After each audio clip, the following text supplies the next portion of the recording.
Arratsaldeon hasiera emango dugu gaurko ekitaldiari. Ordizian aurten egingo dugu azkenengo ekitaldia. Hitzaldi dagokienez. Baina dakizuen bezala, beran daukazue Nikolas Lekona plazan erakusketa bat, emakumeen ingurukoa, euskaldun emakumeak.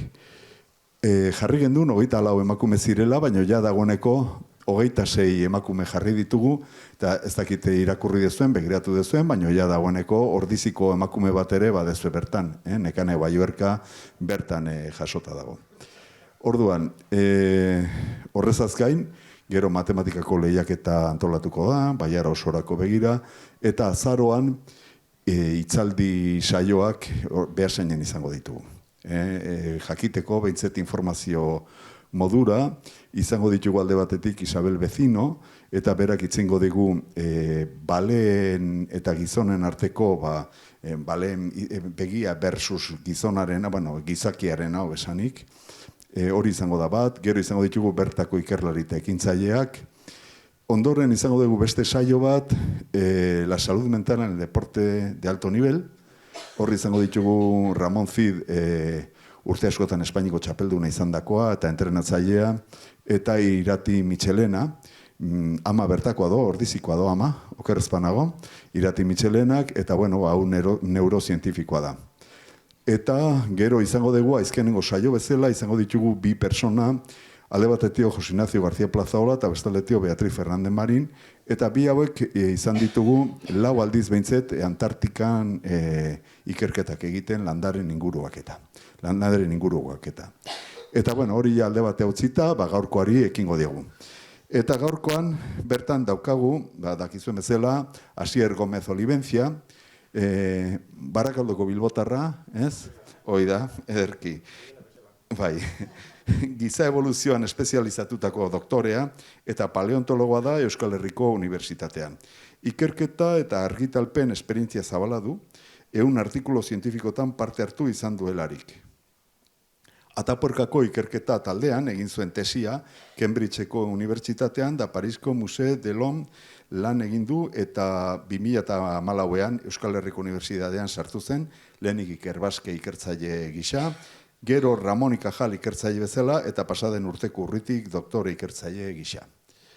Atapuerkan indusketak egiteaz gain, Euskadiko hainbat aztarnategitako lanak zuzentzen ditu, eta horien artean, Karrantzako polborineko lehenengo sinean, non ezaugarri arkaikoak dituen neandertal baten fosilak aurkitu dira. Eta horretaz guztitaz, beak itzengo digu, eta besterik gabe, txalo batekin jaso beharko dugu, eta nahi dezunean. Kaixo, arratsaldeon guztioi, eta lehenengoz eta behin, eskerrik asko Jose Luis eta Lemnizkatako kideei, gonbidapena luzatzeagatik, niretzat plazer bat da, beti neandertalen inguruan hitz egitea. Eta eskerrik asko, horrelako ostiral, oraindik eguraldia errespetatzen duelarik, hemen horren beste jenda ikusteagatik. Lehenengoz,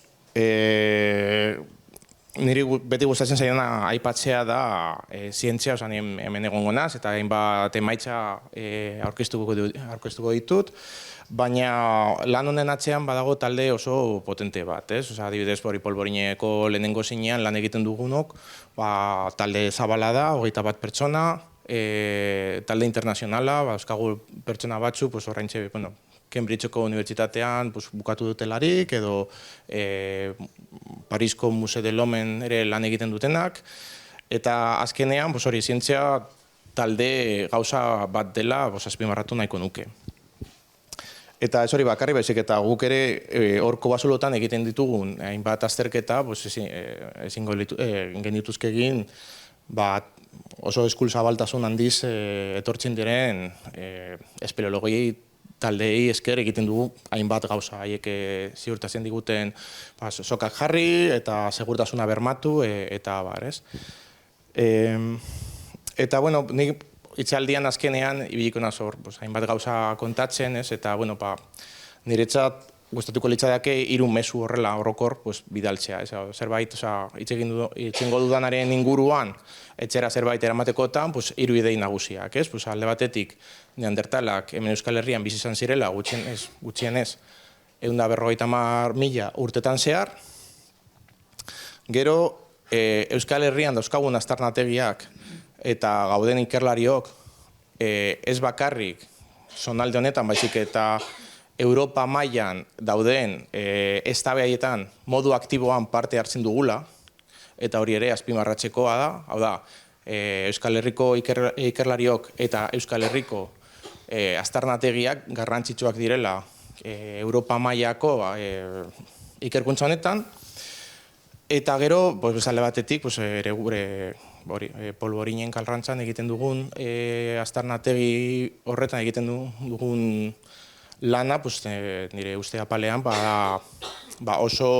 oso zirraragarria eta azken aldi honetan sorpresa eta poz handiak emango digutenak, ez? Topatu dugun eskeleto, ezurdura baten parte partziala, 20 ezur inguru, eta emakume batena, handere bataiatu duguna, eta horrek emango digu, poz asko eta gehiago emango dizkigu etorkizun hurbilean, ez? Eta, neandertalak nortzu ziren. Dira, gizakiak dira, homogenerokoak, haiekin, dira zera, lengusuak dira, nolabait gure lengusuak dira, haiekin partekatzen dugu arbaso amankomun bat, orain dela 500.000 eta 1.000.000 urte artekoa. Hau da, daukagu dira gure lengusuak eta haiekin daukagu amankomun bezala aiton amon bat. Ehiztari biltzaileak ziren, nomadak, eta normalean, neandertalen inguruan hitz egiten dugunean, tarte kronologikoa da 200.000 eta desagertu arte orain dela 40.000 urte tartekoa. Eta hau dira, eken izan nahiak egindako berreraikuntzak, nirik ez da onpila gustatzen zaizkidanak, oso modu errealistan egiten dituzten errekonstrukzio hauek, ez? Orduan, ikusteko berriro, hau izango litzateke gure leinua, Homo sapiens, gure arbasorik aurrilenak izango ziren aurre sapiensak, honen fosilak topatu izan dira Magreben, orain dela 300.000 urtetakoak, Jebel Igout, Marroko zen, eta gero beste leinua izango zen neandertalena. Neandertalen aurretik, zeuden aurre neandertalak. Non dago aurre neandertalen aztarnategirik garrantzitsuena? Atapuerkan dago. Atapuerkako Sima de los Huesos aztarnategia. Non 29 banako topatu dira, ez? Eta hoze da, justo, 5. garezurra, bere horno zerbikalekin, eta bar. Eta gero, homo antecesor izango litzateke arbaso amankomunetik daukagun fosilik hurbilena, baina jada badauzka gauzatxo batzuk neandertalen leinukoak direnak. Orduan, arbaso amankomun hori, 1.000.000 urte edo 500 eta 1.000.000 urte artean daude. Gertatzen dena da, tarte honetan gure leinuan badaude neandertalen leinuan baino fosil gutxiago. Neandertalen leinua ezagutzen dugu gurea baino pizkat hobekiago. Baina gauzak pizkat komplikatzeko gertatu izan dena da aintzineko ADN-a aztertu hasi egin denean, ikusi da alde batetik badaudela beste gizaki batzuk DNA-arekin nolabait definitu direnak, baina oso fosil urriak dituztenak, denisobanoak, agian entzun duzue, hoien inguruan zerbait. Haiek azkenean Siberiatik ekialderan dijoan leinu bat da, neandertalekin erlazionatutakoa eta baita ere gure espeziarekin. Hemen jarri ditudan lerro urdinak, horrek esan nahi du, naiz eta morfologikoki desberdinak izan, eta erakutsiko dute beranduago, genetikoki oso hurbil gaude, eta elkartrukaketa genetikoak egon dira. Bai neandertalak eta denisobanon artean, bai denisobanoak eta gure artean, bai neandertalak eta gure artean, bai. De hecho, Afrikatik kanpo gauden homo sapiens guztiak daramagu gutxi gora bera neandertal portzentai txiki bat, 4% inguruan. Eta hori da, aintzinean emandako elkargurutzaketa genetikoa dela eta. Eta gainera, dinamika poblazional hauek badira oso oso zailak eta oso komplexuak, ez? Adibidez, Atapuerkako lan egiten dudan aztarnategi batean, Galeria de las Estatuasen, ikusi egin dena da, orain ja, aintzinako DNA ez dugula bakarrik ateratzen ezurretatik, baizik eta sedimentoteatik ere.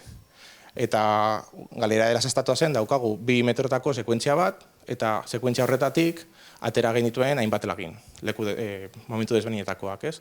Hor dauzkagu gutxi gora bera, 20.000, 30.000 urteko sedimentazioa, eta ikusi genuna izan zen, beko parteko neandertalen DNA eta goiko parteko neandertalen DNA ez era berdina.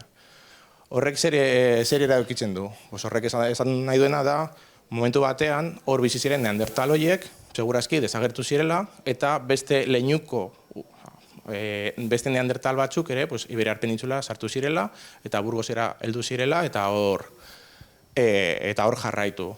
Azkenean, neandertalak oso dentsitate gutxiko populazioak ziren, eta segurazki askotan modu partzialean desagertuko ziren, gero beste populazio batzuk hasi, berriro espanditu, eta azkenean guk erregistro arkeologikoan ikusten duguna da, batzutan badirudi, daukagula sekuentzia oso jarraiak, baina tartean, agian mai batean eta bestearen artean, pasatu aldira 100 edo 200 edo 1000 urte.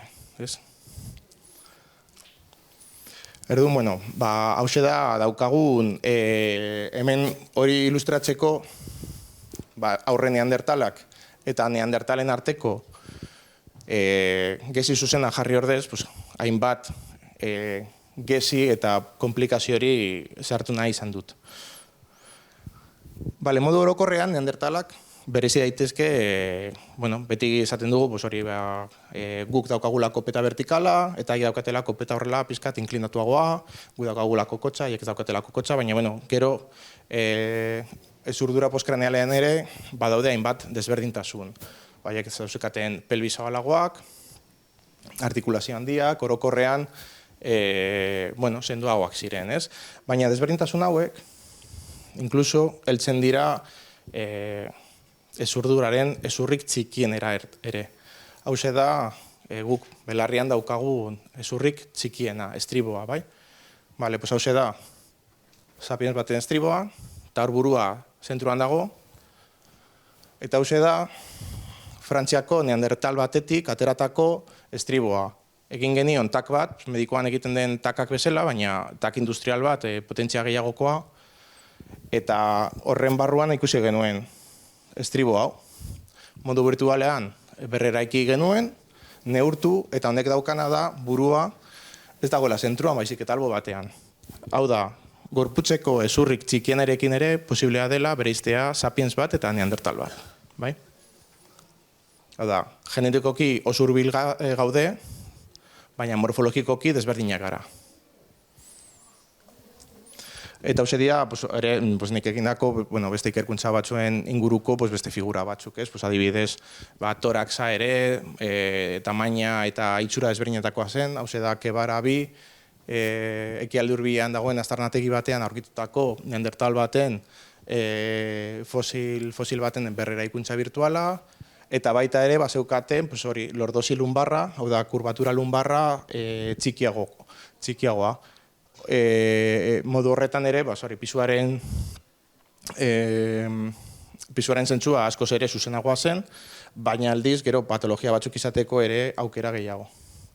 Eta non topatu izan dira neandertalak? Gero eta azterketak aurrera joan ahala, gero eta ekialderago topatzen ari gara, ez? Eta normalean, da, Europa, ekialde hurbila eta ja Siberiaraino ere aurkitu izan ditugu neandertalak. Gertatzen dena da, Europa mailan ibili garela azkenengo 150 urte ikerkuntzan, eta aldiz Siberiako alde horietan ikerkuntza horiek askoz berriagoak direla. Orduan, segurazki hor topatuko diren aztarnategiak biderkatuko dira hurrengo urtetan. Eta neandertalekin gertatzen dena da batzutan daukagula itxura hori, neandertalak daudela hotzera adaptauta, eta beti hori mamutekin edo erlur oreinekin, eta hori alde batetik ez da gezurra, eta hori esango litzateke berraikuntza bat, badauzkagu hor neandertal batzuk Belgikan mamut batzuk ehizatzen, horren dela 60.000 urte, baina neandertalak ere une epeletan eta leku bero eta epeletan bizi ziren. Hau da adibidez berraikuntza bat, Kroaziako gaur egungo klima zuen une batekoa, horrein dela 125.000 urte, eta hori basauntzak eizatzen, eta ekialde hurbilean zeuden ere gazelak eizatzen, oreinak eta gazelak eizatzen. Azkenean, haiek okupatzen zituzten ekosistemen, ezen ekosistema bakarra, baizik eta zeuden hor hainbat ekosistema desberdinak eta hainbat animalia desberdinak eizatzen zituzten. Zeintzuk dira neandertalen arbasoak? Hau da, oraindik pil-pilean dagoen debate bat. Eta zergatik, alde batetik, gizakien fosil kopurua neandertalak baino lehenagokoak oso urriak direlako, eta haien artean daukaten desberdintasun morfologikoak oso handiak ere direlako. Eta gainera kronologiak batzutan eztabaidatzen dira, ez? Azken, adibidez, daukagu Mauer mandibula, horrekin definitu zen espezie bat, dela Homo heidelbergensis, baina morfologikoki ez dago beste mandibularik horrein antza daukanak. Azkenean da, Homo heidelbergensis da Mauer mandibula hori, beste guztiak azkenean desberdinak dira. Gero daukagu Arago, Frantzian, Petralona, Grezian, Biltzinsleben, Alemanian, Aroeira, eta bar. Eta hor erdi pleistozenoan, orain dela 500 eta 300.000 artean dauden Europako populazio horietatik badago bat, non jada neandertalen ezaugarri batzuk ikusten ditugu, eta hori da Sima de los Huesos. Sima de los Huesos hau da 5. garezurra, eta horietan bai ikusten direla neandertalen ezaugarriak. Sima de los Huesos oso ezaguna da, oraindik lan egiten da hor, 7.000 giza fosil aztarnategi izugarria. Garai horretarako munduan aurkitutako fosilen 85% aztarnategi horretan topatu da. 29 banako daude eta kronologia 400 eta 300.000 artekoa da. Eta aurre neandertaletatik neandertalera hor ere leinu horretan evoluzio bat egon zen. Batez be, burmuinaren tamaina handitu zen, zeukaten altura pixkat txikitu zen, hau da, aurre neandertalak ziren neandertalak baino pixkat altuagoak, eta segurazki Sima de los Huesosokoak ziren sendoagoak, pixkat sendoagoak. Neandertalak ziren pixkat ez horren zabalak. Hau da, gurekin konparatuz, bai zabalagoak zirela, baina haien aintzindariekin konparatuz, ez ziren honen gogorrak, ez? Gaur egun guri gertatzen zaigun bezala, gure aitonekin konparatuz ez garela ezer. Hauei, neandertalei gauza antzeko bat. Eta, diapositibanekin nabarmendu nahi dudana da neandertalak direla espezie kultural bat. Eta guk bezala, haien hildakoen edo hildakoekiko harremana oso desberdina zen, lekuaren arabera eta kronologiaren arabera. Orokorrean ez daukagu informazio asko. Baina jakin, badakigu leku batzutan kanibalismoa gertatu zela. Baina hori ere gure espezian ere gertatu izan da. Leku batzutan, inkluso beste hildakoen ezurrak tresna bezala erabili izan zirela. Baina hori ere gure espezian gertatzen da. Eta leku batzutan ere ehorsketak egon zirela. Eta hori ere gure espezian gertatzen da, ez? Adibidez, kanibalismoaren zantzuak. Eta nola ikusten ditugu kanibalismoaren zantzu horiek, ez? Zuk aztarnategi batean gizakien ezurrak identifikatzen badituzu eta beste faunarekiko jaso duten tratamendua berdina baldin bada, hau da, ebaketa marka baldin badituzte, eta kolpea jaso baldin badute muina lortzeko, muina azkenean oso koipetsua da eta energia handiko baliabide bat, hor nolabait ez baldin badaude bereiztuta, baizik eta nahaztuta baldin badaude beste faunarekin, hori dira kanibalismoaren zantzuak. Hauxe da Goiet aztarnategiko izterrezur bat. Izterrezur horretan, marka hauek dira, izterrezurra apurtu izandakoarenak, eta hemen dauzkagu, beste markatxo batzuk ere, parte batzuk ere tresna bezala erabili ziren. Hauek dira, hauek adibidez, dira ere hori tresnak erabili ziren beste zur zatiak. Tresnak zelan, harri tresnak egiterakoan, batzutan hartzen duzu silexa eta hartzen duzu beste harri bat eta kolpatzen duzu. Gertatzen dena da, kolpaketa horren propietateak desberdinak dira, harri bat erabiltzen baduzu, edo hezur bat erabiltzen baduzu. Oda, apurketa mota desberdina da. Eta hori haiek bazekiten. Normalean erabiltzen zuten, batzutan beste harri batzuk, perkutoreak deitzen direnak, eta beste batzuk retokadore bezala erabiltzen diren hezur batzuk. Hezur horiek normalean ziren oreinarenak, edo bobido handienak, baina kasu batzutan ere aurkitu izan dira gizezurrak. Eta hau da, Goiet aztarnategian aurkitu genuna. Aldiz, beste leku batzutan, aurkitu izan dira hezurdura batzuk, konexion atomikoan, eta batzutan ere inkluso fosa baten zantzuak. Hauze da, Kebarabi, ekialde hurbilean aurkitutakoa, eta gainera, aztarnategienek daukan berezitasuna da, garezurra ez dagoela. Baina badakigu, une batean garezur hori bai egon zela. Zergatik? Ze aztarnategi hori industriakoan aurkitu zen goiko molar bat. Orduan segurazki egin zuten fosa bat, hor ehortzu zuten gorputza, eta uneren batean hortik atera zuten garezurra. Eta denbora pasatu zen, eta justo hortz bat hor bertan geratu zen mandibularekin eta beste zurdararekin. Eta Euskal Herrian zer gertatzen da? Zer dakigu Euskal Herriko neandertalei buruz? Momentuz, 25 aztarnategi baino gehiagotan ikusi aurkitu dira haien zantzuak, ez haien hezurrak, baizik eta haiek erabilitako tresnak, haiek ehizatutako animaliak, gero ja pasatuko naz haien fosilak aurkeztera, ez? Eta, hor badauz, hauek dira. Badaude, aztarnategi guzti hauen parte bat kobazuloetan aurkitzen dira, baina beste parte bat aldiz airepeko aztarnategiak dira. Gertatzen dena da Euskal Herrian airepeko aztarnategi horietan oso zaila dela hezurrak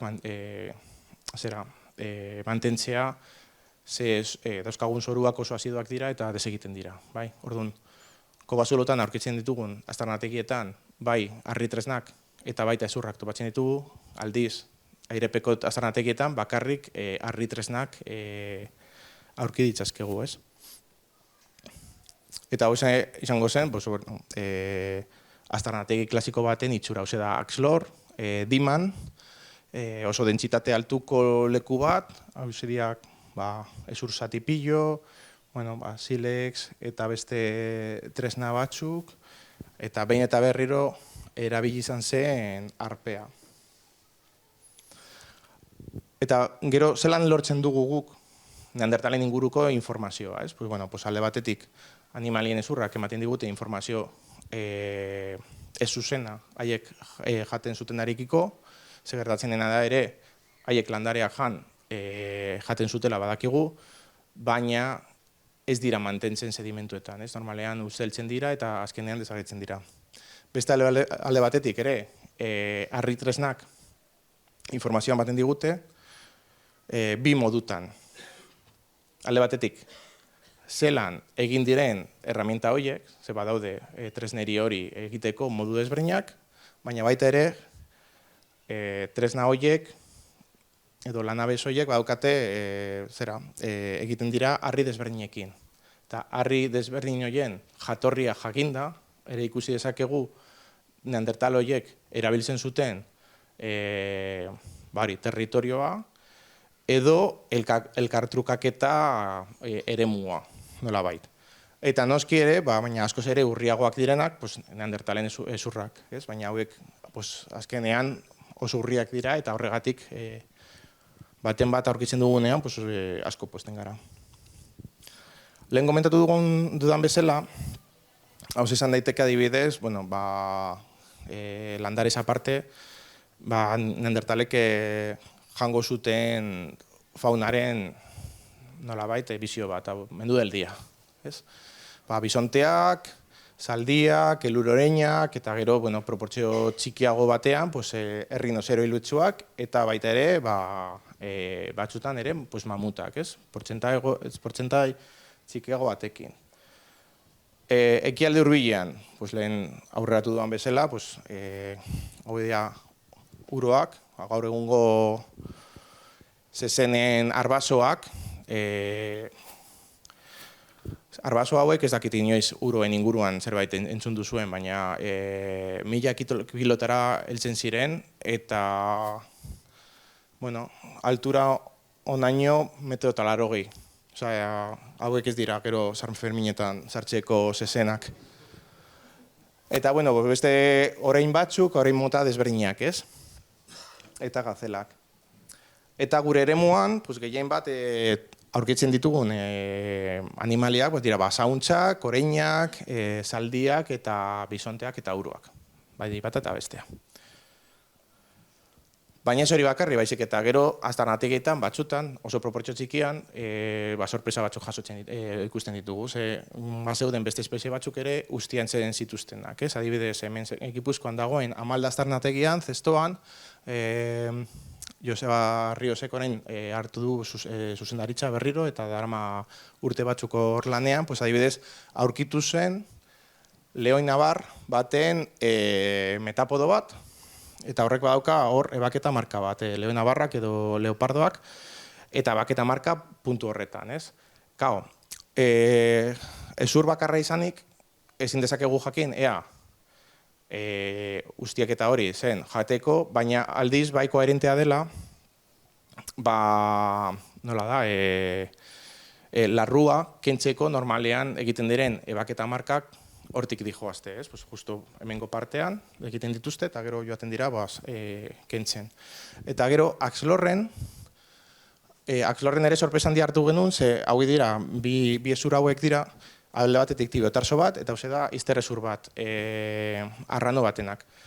Eta hau dira Barandiaranek induzutakoak, 60ko hamarkadan, eta museoan zeuden. Eta berrikuresterakoan konturatu ginen, zeudela ebaketa marka nahiko nabarmenak, ez?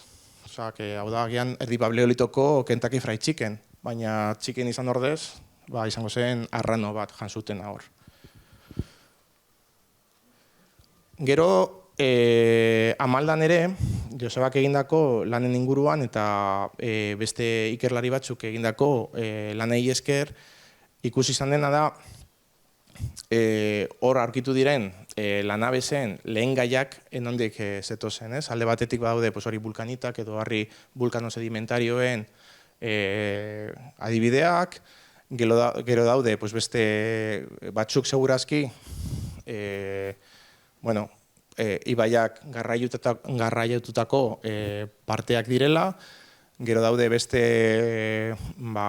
silex edo zuharriak, flisetik edo kostaldetik ekarritakoak, eta haiek daude tartean. Gauza bera, eta oso antzekoa gertatzen da Axlor aztarnategian, non adibidez badaude fliseko sukarria eta baita ere Trebinokoa. Azkenean, batetik edo bestera, segurazki momentu batzutan kostaldera hurbiluko ziren silex hori hartzeko, eta gero Trebinotik ere beste silex mota batzuk lortzen zuten. Eta zorionez ere Euskal Herrian, eta hau da, ere azpimarratzeko eta zoriontzeko gauza bat da, egur tresneriaren zantzuak aurkitu izan dira. Hau da, Sopelan, barrikan dagoen, Sopelan doan, barrikan dagoen aztarnategi bat, ez? Eta horretan, 80.000 urtetoko mai batean, aurkitu izan da, egurren, erabilietako egur zantzuak, ez? Europa mailan badaude horrelako agian 10 aztarnategi. Hau da, ere, Europa mailako aztarnategia. Eta aztertu zen ez bakarrik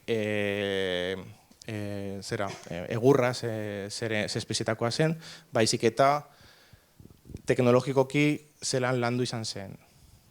Eta, badirudi, neandertalak erabili zutela egur hau, sustraiak edo nolabait eskabatzeko edo beste sustarrak lortzeko, ez? Eta gero, desagerpena, neandertalak jakin badakigu, orain dela 40.000 urte inguru desagertu zirela, eta oraindik pil-pilean dagoen beste eztabaida bat da, zergatik.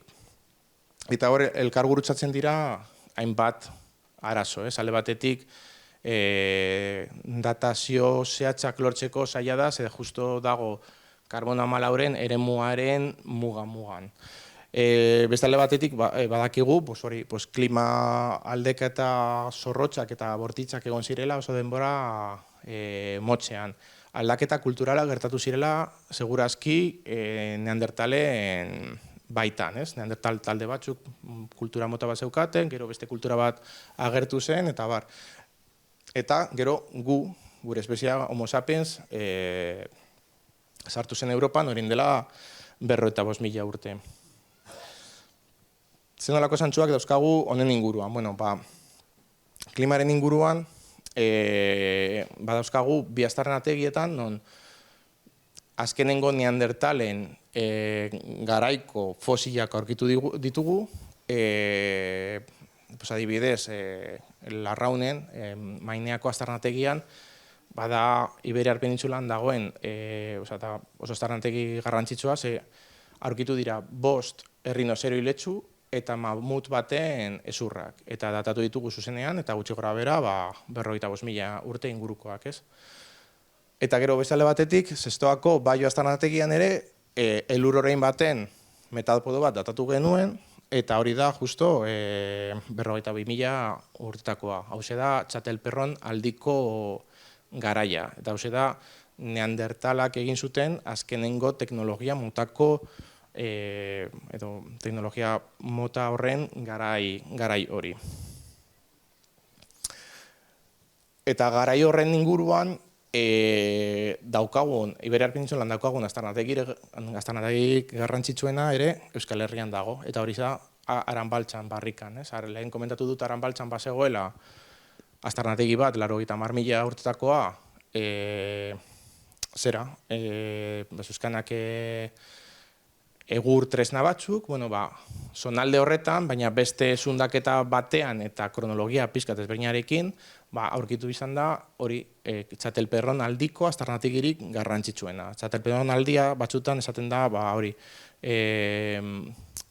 industria transizional bezala, nolabait ezaugarri modernoagoak erakusten zutela, badago hor eztabaida bat, ikerlari frantses batzuk esaten dute, agian edo Homo sapiens, hau da gure espeziak egindako tresneri bat zen, edo gure espeziaren influentziagatik, neandertalak hartutako trebeziagatik egindako tresneri bat zen. Baina hori ere, eztabaidatzen ari da, zen normalean garai horretako garai oso konkretua da, oso 3.000 urte inguruko tartea dauka, eta ez daude horren beste aztarnategiak, ez? Eta neandertalen desagerpenaren, eta segurazki arrazoirik nagusina, izan zen gure iritsiera. Guk Europara iritsi ginen orain dela 55.000 urte, eta horren zantzurik zaharrenak daude Batxokiro aztarnategian Bulgarian, non bai tresnak eta baita gizazurrak aurkitu diren. Baina gauzak pixkat konplexuagoak dira. Eta zergatik, gure espezieko lehenengo kromainoi horiek, Europako lehenengo kromainoi horien azterketa genetikoa eginda, eta beranduagoko kromainoi horien azterketa genetikoa eginda, ez dago jarraipenik. Hau da, Batxokiroko aztarnategi horren parte genetiko hori eta gutxi gora bera kronologia antzekoa dukaten beste aztarnategien gizakien genetika eta gero pizkat 5.000 urte beranduagoko genetika hori ez da berdina, ez dago jarraitasunik. Eta horrek zer esan nahi du? Pues, neandertalak bai desagertu zirela. Baina Europara heldu ziren lehenengo homo sapiensak ere desagertu ziren. Gertatzen dena da, hortik atzetik, zeuden beste homo sapiensak berriro sartu zirenak eta jarraitu zutenak. Horrekin, azpimarratu nahi dudana da, neandertalen desagerpena oso prozesu konplexua dela, eta gure espezian ere, talde poblazional batzuk ere desagertu zirela gutxi gora bera garaia antzekoetan. Bai, eta bueno, neandertalen fosilak ere ezagutzen dira Euskal Herrian. Lehen komentatu dut, gutxienez badaudela 25 aztarnategi, non aurkitu diren harritresnak, aurkitu diren animalien, izatutako animalien aztarnak, baina baita ere gizazurrak ezagutzen dira. Gipuzkoan, aztarnategirik garrantzitsuena, da Leze Txiki, gainera orain dela gutxi, nire lagun batek egin du goiko mailako hortzen azterketa, gainera, ez da ere, zuek ikus dezazuen, zenolako herramienta mota berriak erabiltzen ditugu orain dela 50 edo 60 urte aurkitutako fosiletan. Orain posiblea dugu mikro-CT edo TAC oso potenteekin hartzea eta kanpoko zonalde hau esmaltea, nolabait isolatzea eta horren azpian dagoena ikustea. Hori zertarako balio du? Batzutan, aginak ematen dute informazio morfologiko asko. Baina neandertal zahar batenak badira, hor urratuta agertzen dira eta ez da horren ondo ikusten. Aldiz, horren azpian dagoena bai mantentzen dela, eta hori bai orain ikusi dezakegula, ez? Inkluso hori kamara pulpar eta horrek ere ematen digu informazioa. Aztarnategi berean, baina beko mailetan dago Leze Txikiko umero famatua, eta orain dela 10 urte inguru, Kontxe de la Rua katedradunaren taldeak egin zituen azterketa berriak eta adin minimo bat lortu zuten. 164.000 urtekoa, da adin minimo bat. Gero, Axelorren ere bananiaren induzketetan berak aurkitu zituen zur batzuk eta gero guk berak aurkitutako faunaren inguruan ere beste batzuk identifikatu genituen. Badaude garezur zati bat, hau da ume baten esne hortza, modu naturalean erori dena, eta hauxe da ere ume baten beste esne hortz bat ere modu naturalean erori direnak. Hauxe dira ere beste induzketa berrietan aurkitu diren beste hortz batzuk, gehienak dira ere esne hortzak. Eta aldiz, guk egindako berrikuspen batean konturatu ginen, agian tradizionalki neandertal bezala argitaratutako fosil batzuk ez direla neandertalak, baizik eta sapiensak. Eta guk uste dugu hori segurazki izango dela askoz berriagoa den intrusio bat, baina hori bermatzeko beharko dugu datazio zuzen bat.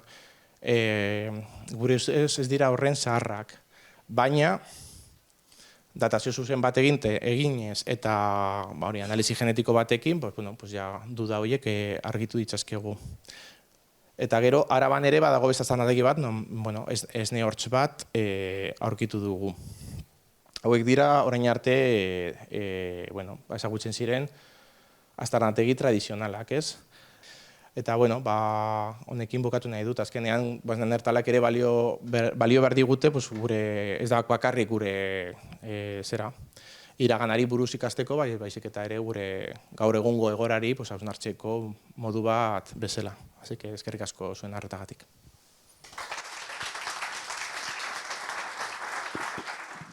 Galderarik?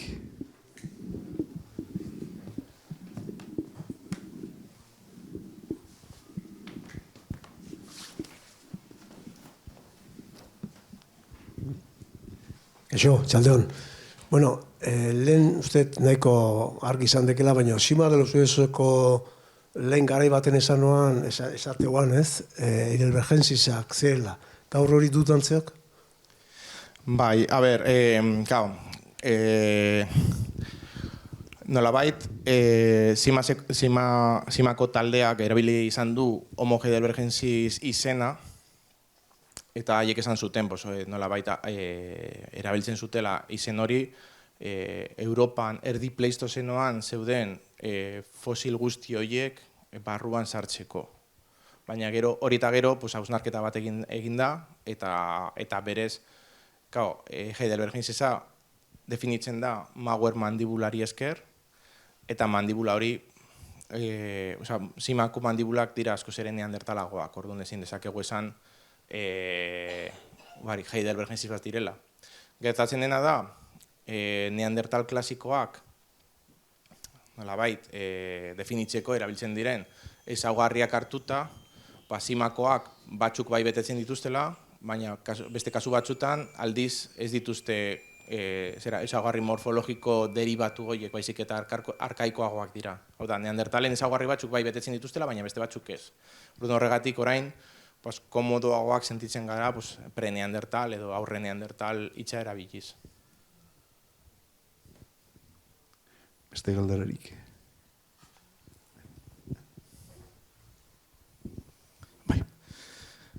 Neandertalen eta sapiensen arteko gurutzamenduak egon ziren?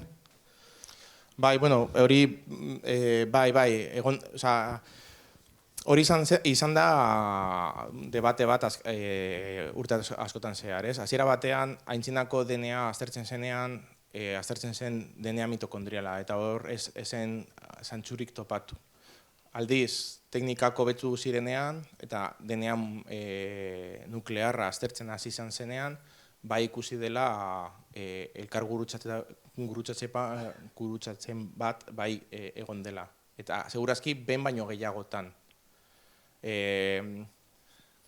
Gure Europan dagoen badago aztarnategi bat, Rumanian, Pesterakuoase, hor badago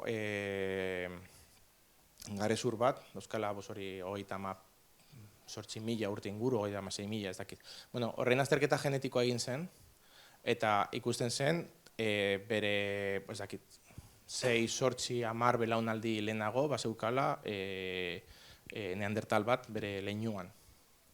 Orduan hori bai bermatu egin dela, hainbat fosilekin, fosil desberdinekin, leku desberdinetako fosilekin, eta gainera ikusi da ere neandertal eta denisovanoen artean ere elkar gurutzapen bat egon zela, denisovanoak sapiensekin ere elkar gurutzapen bat egon zela, hau da, azkenean hurbiltasun genetikoa daukaten giza espezie desberdinek edo giza talde desberdinen artean elkar gurutzapen bat egon da. Eta batzutan, jendeak esaten du baina, elkar gurutzatzen badira, orduan, espezie biologiko berdina dira. Segun zenolako definizioa erabiltzen duzun, definizio klasikoa erabiltzen baduzu, bai, guztiak izango ginateke, homo sapiens, baina gertatzen dena da, desberdintasun morfologiko nabarmenak daudela. Eta gure kasuan, ni paleontologoa naz, eta aztertzen ditudan aztarnak dira ezurrak, eta ezur horietan bai ikusten ditugun desberdintasunak. Orduan, gauza da desberdinei, modu desberdin batean izendatuko ditugu, jakinda, errealitatea askoz konplexuago dela, eta jakinda, leinu desberdinen artean ere, elkar gurutzapen bat gertatu zela. Kaixo. Jakitzeko zango, galdetzeko, ze metodo erabiltzen dezuen, urtek jakiteko ze urtetakoa da, edo zenbat urte dauzken, edo, ze sistema da. Normalean saiatzen gara, ahalik eta sistema gehien erabiltzen. Eta gauza da, adibidez, oraintxe bertan, ez? Adibide bezala. Zestoan lan egiten gauden aztarnategian, baio, hor erabili ditugu, alde batetik goiko edo azalean, kobasuloko azalean zeuden fosilientzako, erabili dugu karbono 14. Adibidez, elurore inori horren emaitza radiokarbono, edo karbono 14-ren ondorioz. Gertatzen dena, karbono 14 eren erresoluzioa orain dela 50.000 heltzen da. Hortik asko zaharragoak direnak, metodo hori ezin duzu erabili. Gero daukagu 6 metrotako sekuentzia bat, eta sekuentzia horretan badaude leku batzuk, badaude kontrastalagmitikoak, ez? Eta horietan erabiltzen dugu uranio torio. Hor, kaltzitazko kristalak sortzerakoan ere batzutan beregan antzien dituzte uraniozko atomo batzuk edo isotopo batzuk, eta horiek desintegratzen dira. Eta orduan, uranio eta torioren arteko proportzioak ikusita, ere bada modu bat horiek egiteko. Horrez gain, sedimentuan ari gara beste motatako lumineszentziako datazioak egiten. Lumineszentziak azkenean adierazten duena da sedimentu hori noiz ikusi zuen eguzkiko argia azkenengo aldiz. Eta sumitzen dugu justo sedimentatu zenean, hortik, hau da, nolabait, eguzkiko argia, eta justo sedimentatu baino lehen gertatu zela. Ez zela sartuko sistema karstikoan eta hori bile zela 10.000 urtetan zehar mugitzen alde batetik bestera, ez? Asuntzio batzuk dauzkagu. Gero, antzeko sistema bat ari gara erabiltzen, bere beste hortzetarako, ere uranio torio erabiltzen duena, eta azkenean erabiltzen den gaude ere palemagnetismoa. Palemagnetismoa, azkenean gaur egun daukagun iparrorratzak jarraitzen duen zentzua, batzutan lurraren historian zehar aldatzen joan da. Batzutan oso modu azkarrean, eskurtsio bat bezala, eta beste batzutan modu permanentegoan. Eta orduan, hori ere erabiltzen gaude ikusteko aldaketarik topatzen dugun. Afrikan adibidez, Etiopian eta hor daude volkanak, eta hor normalean begiratzen dute potasio argon, hau da, kolada volkanikoak noiz sortu diren, eta orduan tartean dauden sedimentu horiek izango dute azkenengo koladaren baino adin berriagoa eta urrengo kolada baino adin zarragoa. Eta orduan nolabait sandwich bat bezala jarraitzen dute, topatzen dituzten fosilak, fosilean sedimentua aztertzen da, eta kolada volkaniko horiek non agertzen diren jakiteko haien adina. Orduan azkenean, aztarnategi desberdinetan gauza desberdinak erabiltzen dira. Eta gainera, teknika hauek aldatzen eta hobetzen dijoazte denborarekin. Horrek zer esan nahi du, adibidez, orain dela 15 bat urte argitaratu zen, azkenengo neandertala, Gibraltarren aurkitu izan zirela, hor zeuden datazio berri batzuk, eta orduan 30.000 urtetakoak zirela. Radiokarbonoaren teknika hobetuz joan da. Eta orduan gaur egun, arkeologo eta paleontologoen artean, jakin badakigu, segurazki ez direla, datariko berenak, ze teknika hobetu egin da, eta zuzenean datotako azkenengo neandertala, dauzka 40.000 urte. Orduan tarte hori, segurazki hori, aztarnategi horiek ere berrikusi beharko dira. Horrek ze ondori dakar? Teknika berriak garatzen diren enean, zuk aztarnategi batera baldin bazoaz, eta guzti zintuzten baldin baduzu, ez duzu urrengoari aukera emoten, egongo diren teknika berri horiek probatzeko. Eta horregatik ere, aztarnategi bat induzten denean, gaur egun ez da aintzinean bezala, kriston volumen handia egiten dela, baizik eta gauza zehatz batzuk ikertzeko egiten da, galdera batzuk erantzuteko, denbora zehatz batean, eta gero hori uzten da, eta aztarnategiren parte bat uzten da, gero etorkizunean induzten jarraitzeko edo teknika berriak probatzeko hor. Bueno, eskerrik asko eman dezun hitzaldi interesgarrigatik. Zeuei ere eskerrik asko izan dezuen erantzunagatik, eta gogoratu 7:00 hasiko gerala Beasainen. Bitarte hortan daukazu hemen aurrean erakusketa, eta gonbidatzen zaituet erakusketa hori bisitatzea. Eta besterik gabe, eskerrik asko danoi, eta txalo batekin agurtuko dugu.